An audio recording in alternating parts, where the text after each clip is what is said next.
ये 6 जनवरी 1982 की सर्द रात की बात है, जब एक आदमी हवाई जहाज से अमेरिका में सफ़र कर रहा था। जहाज की खिड़की के बाहर उसने नीचे बर्फ़ के पहाड़ों पर देखा कि कोई अपनी गाड़ी की हेडलाइट से SOS यानी मदद की पुकार का सिग्नल दे रहा था। उस शख्स ने फ़ौरन से जहाज़ के कैप्टन को इन्फॉर्म किया और कैप्टन ने कंट्रोल सेंटर से राब्ता करके उस जगह के कोऑर्डिनेट्स शेयर किए, जिसके नतीजे में बर्फ़ के पहाड़ों पर फंसे एक शख्स की जान बच गई।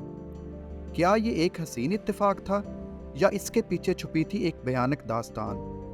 Welcome to history explorer. नाजरीन, 6 जनवरी 1982 को हैरल्ड ई ब्रे नामी शख्स हवाई जहाज़ में सफ़र कर रहा था। जहाज़ अमेरिका में मौजूद कोलोराडो की पहाड़ियों के ऊपर से गुजर रहा था जब हैरल्ड ने अपनी खिड़की से बाहर रात के अंधेरे में नीचे ज़मीन पर लाइट के फ्लैशेस नोट किए।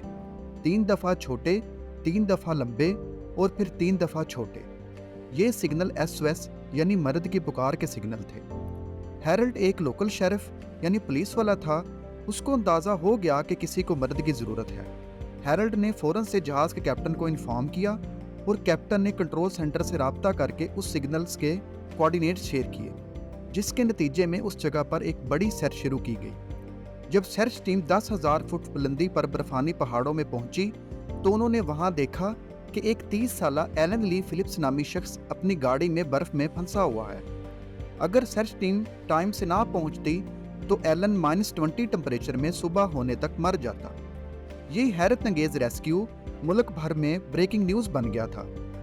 मगर अब तकरीबन 40 साल बाद ये डिस्कवर हुआ कि एलन एक मामूली शख्स नहीं था जो कि उस रात खराब मौसम में अपने घर जा रहा था, बल्कि उसके पीछे एक भयानक और दर्दनाक कहानी छुपी थी जिससे अभी पर्दा उठना बाकी था।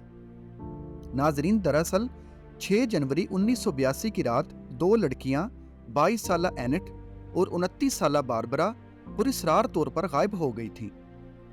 इन दोनों लड़कियों ने मुख्तलिफ जगह से घर जाने के लिए लिफ्ट ली थी, मगर ये दोनों उस रात अपने घरों को वापस नहीं पहुंची थी। ऐसा इसलिए था कि उस रात इन दोनों का बेदर्दी से कत्ल कर दिया गया था। बारबरा की लाश उसके गायब होने के अगले दिन उसके घर वालों को 10 मील दूर मिली थी, जबकि एनेट की लाश 6 महीने बाद एक पार्क से मिली थी। इन दोनों कत्ल की इन्वेस्टिगेशन ने पुलिस को चकरा कर रख दिया था। एनेट के घर वालों ने एक प्राइवेट डिटेक्टिव को भी हायर किया था, जो सालों इस केस को सुलझाने में लगी रही। इस केस में सबसे बड़ी पेशरफ्त क्राइम सीन से मिले DNA को मैच करने की वजह से हुई, मगर DNA से फैमिली ट्री को मुजरिम के साथ कनेक्ट करने में भी सालों का वक्त लगा।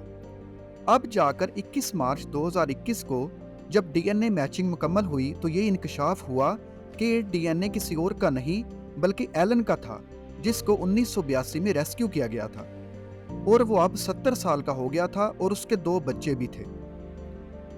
जब एलन को गिरफ्तार किया गया तो ये खबर पूरे मुल्क में फैल गई।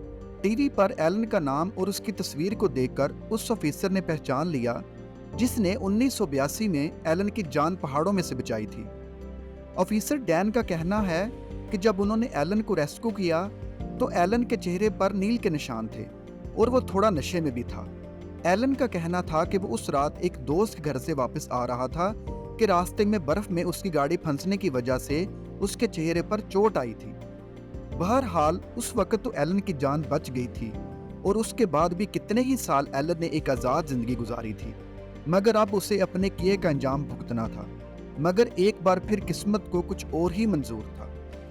एलन को उम्र कैद की सजा तो हो गई थी, मगर जेल में जाने के 4 महीने बाद ही एलन की डेथ हो गई। यानी 2 जानें लेने के बाद और उन लड़कियों को फैमिलीज को इतना दुख देने के बाद एलन ने अगर सजा काटी भी तो सिर्फ 4 महीने की। ये था हिस्ट्री एक्सप्लोरर का आज का सच्चा वाकया। अगर आपको हमारी वीडियो अच्छी लगी है तो हमारे चैनल को शेयर, सब्सक्राइब और लाइक ज़रूर कीजिए। Thank you for watching.